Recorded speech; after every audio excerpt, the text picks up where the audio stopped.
Em nome do Pai, do Filho e do Espírito Santo. Amém. Amado irmão, amada irmã, é com muita alegria que estamos aqui para juntos estudar e meditar o Evangelho que a Igreja nos propõe para essa sexta-feira, 15ª semana do Tempo Comum, que inclusive hoje nós celebramos a memória de São Boaventura, ele que foi bispo e doutor da Igreja. Amados irmãos e irmãs, o Evangelho se encontra lá em Mateus capítulo 12, versículo de 1 a 8, que diz assim para a gente.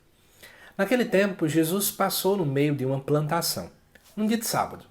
Seus discípulos tinham fome e começaram a apanhar espigas para comer.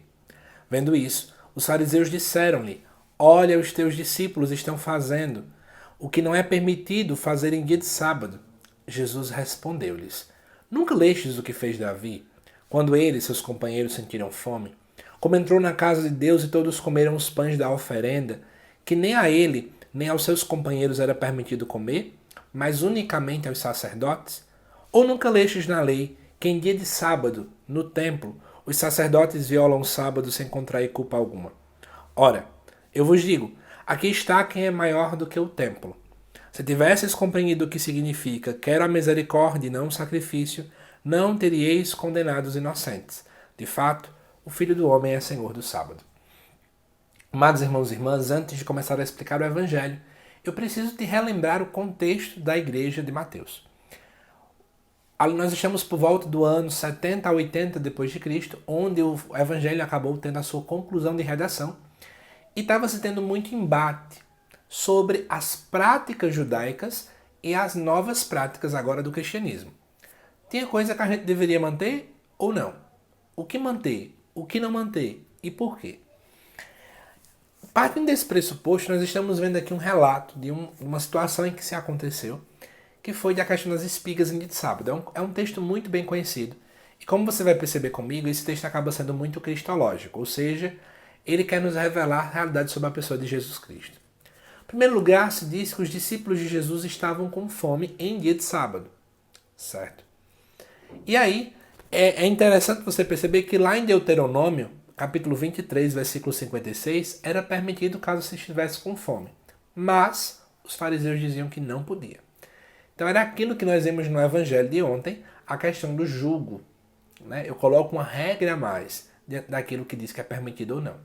Só não era permitido pegar as espigas se você não tivesse com fome.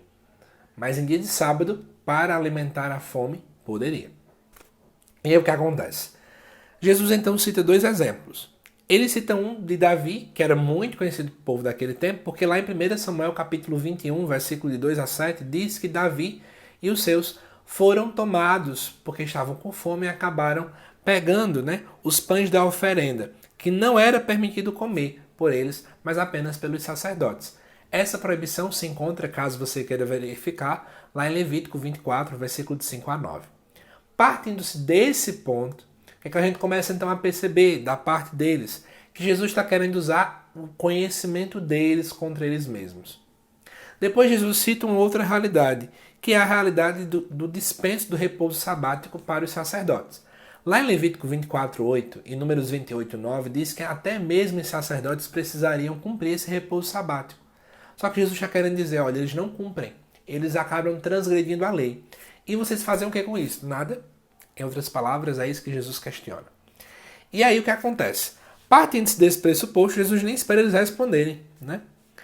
Ele apenas vai dizer, eu sou maior do que o templo e eu sou o Senhor do sábado. Em outras palavras, já que os cristãos naquele tempo eram proibidos de ir para o templo porque os judeus não permitiam, relaxem, tenham calma, o Senhor é maior do que o templo. Já que muitas e muitas vezes eles ficavam colocando na cabeça se tinham que preservar o sábado, assim como fazia-se antes, Jesus está dizendo, eu sou o Senhor do sábado. Em outras palavras, a lei está em função de Jesus e não Jesus em função da lei.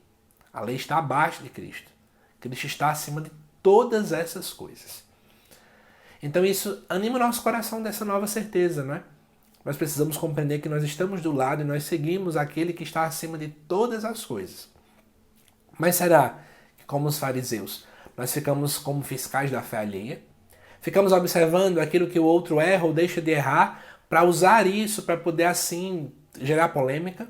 Porque é isso que muitas vezes nós fazemos. E com esse evangelho nós reflitamos, o Senhor está acima de todas as coisas de verdade.